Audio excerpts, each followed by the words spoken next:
Hi everybody, I'm Marco Martini from the Sport Science Department of FC Internazionale Milano, and with this presentation I will try to give you an overview of the physical fitness test we perform with the athletes in our club. Before going in deep into the physical fitness test, let me give you some information about the Sport Science Department of our club, which was created in September 2022. Our head is Roberto Sassi, and we operate in two main sites. The first one is the Senior Male First Team Training Center in Appiano Gentile, where me, Lara Tomasini and Matteo Nelli work. And the second one is sited in Milan and is the training center of youth and female teams, and Stefano Savasto and Matteo Ferrari work there. The support we give to male and female teams is different depending on the age group. We create daily reports for training and match analysis, but we also perform weekly and monthly analysis on specific training load topics. We also perform physical fitness tests with all of our teams from under 9 to senior teams. And with some teams, we also give an on-field support. So we go on the pitch and we give support to the coaching staff during specific drills. And these teams are the senior teams, male under 20 and under 18, and women under 19.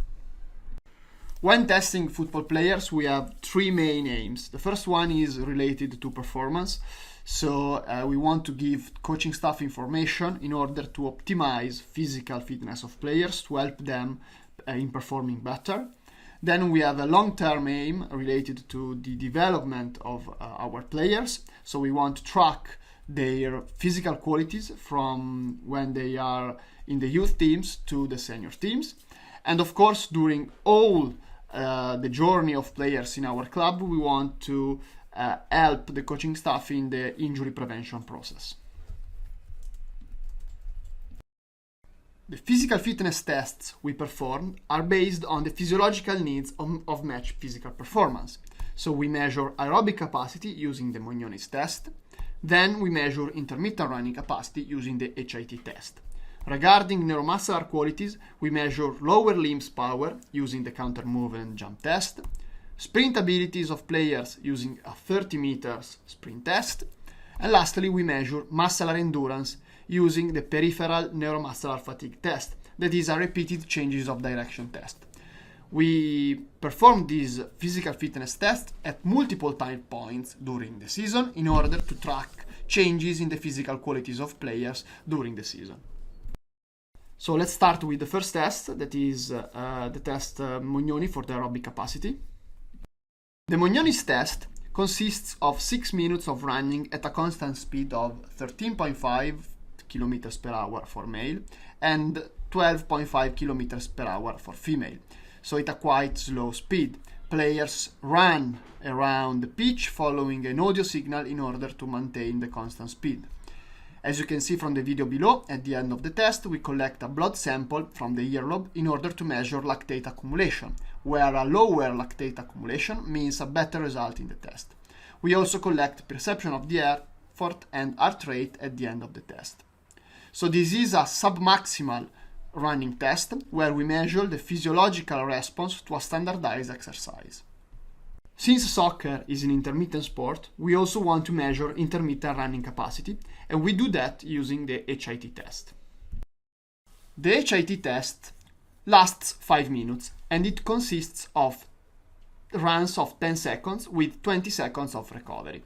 The runs are performed at 18 km per hour for males and 17 km per hour for females over a 25 plus 25 meter course with an 180 degrees change of direction.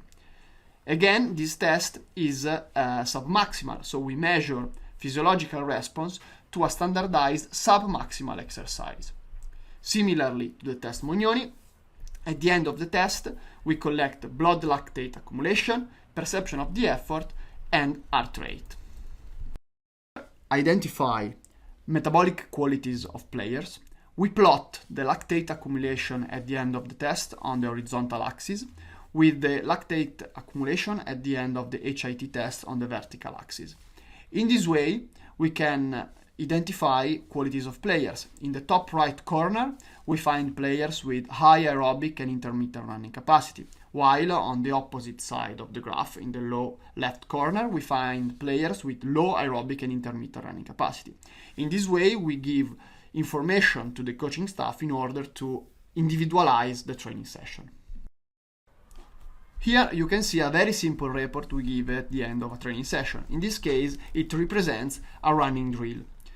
We have three groups of players performing different running drills. The first group performed an intermittent exercise over 50 meters of 20 seconds of work with 20 seconds of recovery. The second group performed a longer intermittent exercise over 75 meters with 15 seconds of work with 15 seconds of recovery, while the last group performed a continuous running exercise. And these three groups were created by the physical coach using the information obtained with the fitness test. Moving to strength and power testing. The first test we perform is the counter movement jump test. We use a force platform, and so we are able to measure jump height, but also force and power expressed during the jump. This force platform in particular allows us also to obtain information about the force and power of the two lower limbs separately, giving us also information about lower limb imbalances. Following the counter movement jump test, players perform the 30 meters sprint test. We use a radar gun to measure the speed of the player over the entire 30-meter course. Using the method proposed by Morin, we extrapolate the force velocity profile to obtain three main variables. The first one is the maximal theoretical acceleration, F0, that is very related to the ability of players to accelerate in the first meters of the sprint. Then we obtain V0, that is the maximal theoretical speed, that is related to the last part of the sprint. And then we obtain maximal horizontal power, that is related to the ability of players to reach maximal speed. Using this scatter plot, we plot on the horizontal axis the maximal speed and on the vertical axis maximal acceleration. In this way, we are able to identify strengths and weaknesses of players during the sprint test, and this way we give information to the coaching staff to individualize also high-speed running drills. As you may imagine, we really believe scatter plots are very informative. In this case, we plot on the horizontal axis horizontal power obtained during the sprint test, while on the vertical axis we plot vertical power obtained during the counter movement jump. And these two qualities are two sides of the same coin. They are very strictly related one to the other.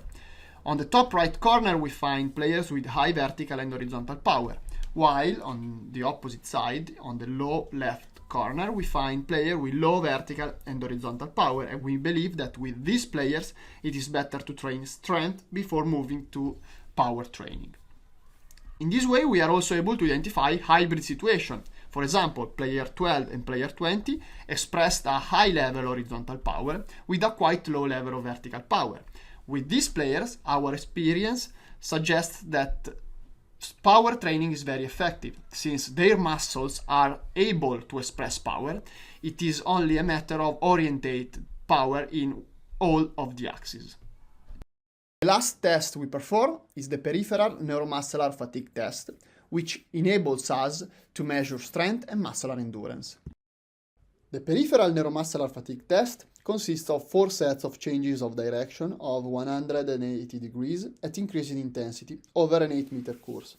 The first 2 sets are at a quite low intensity. As you can see from the video, the player is performing the second set in this case, while the third, but mainly the fourth set, are at a high intensity. At the end of each set, we measure peripheral strength of knee extensor using a stimulation of the femoral nerve. So when the player finishes the set, sits on that chair that you can see from the video, we connect the cables and we deliver a single twitch shock to the femoral nerve. Player is completely passive, and after the shock, the knee extensor contracts and we measure peripheral strength. After that, player perform the third set or the fourth set of changes of direction. And we are able to measure peripheral strength of the left and right leg separately. With these tests, we are able to create this graph. Each dot represents the force produced by the knee extensor after each set of changes of direction. After the two first sets, we have an increase in the force produced by the knee extensor because there is a potentiation effect. While after the third and the fourth set that are at high intensity, we have a decrease in the force produced by the knee extensor because of fatigue. So this test gives us information about strength, but also about the ability of players to sustain high-intensity neuromuscular exercise. So it gives us information about muscular endurance.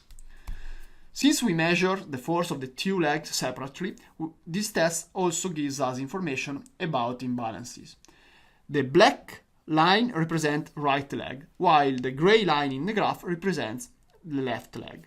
In this first example, we can see a balanced use of the limbs because we have similar strength and similar use because the two lines are parallel. In this second example, we can see an imbalanced use of the limbs because we have quite similar levels of strength as a mean, as an average, but a limited use of the right leg because there is no potentiation nor a fatigue effect.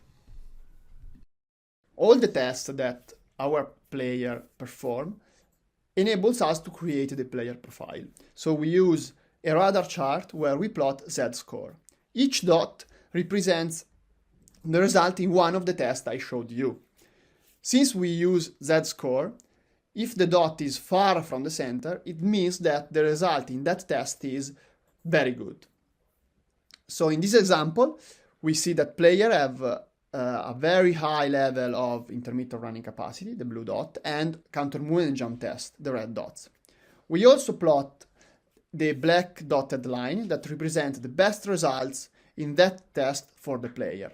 So again, in this example, we see that for intermittent running capacity, it was the best result for that player, while for peripheral strength, for example, the result in that test is far from his best result. We also plot the blue line that represents reference values for the age group. So we have created reference values for each age group. As I mentioned earlier, we also want to obtain information about the long-term athlete development. So we use this graph to plot the changes in each test over time. In this example, we have a player that performed a lot of test sessions because he has been in our club for many years. In this way, we can see his physical fitness development and his changes during the season in order to optimize his training process. To summarize the physical qualities measured with all of our tests, we calculate a physical qualities index using a particular statistical analysis named principal component analysis. We plot this physical qualities index on the horizontal axis of this scatter plot, while on the vertical axis of this plot, we plot technical qualities obtained using a questionnaire done by the coaches. In this way, we are able to identify strengths and weaknesses of players, but it also helps us in the player selection process. Besides the physical fitness tests I showed you before, once a year we also perform functional and preventive tests. First of all, we measure lower limb dimensions, so we estimate the knee extensor cross-section area and we measure calf circumference. Then we measure adductor and abductor force using the squeeze test, and we also calculate the ratio between abductor and adductor force. Then we measure reactive capacity of players using the single leg drop jump tests, where we measure height of the jump, contact time, and reactive strength index. Lastly, we measure landing and jumping biomechanics using the single leg hop for distance tests, where we measure length of the jump, but also knee joint angles during pushing and landing phase using a video analysis. As I have already said, we perform these tests once a year, and we perform this test during the return to play process of severe injuries. And we define severe injuries if they keep the player out of the team for more than 30 days. Thanks everybody for listening.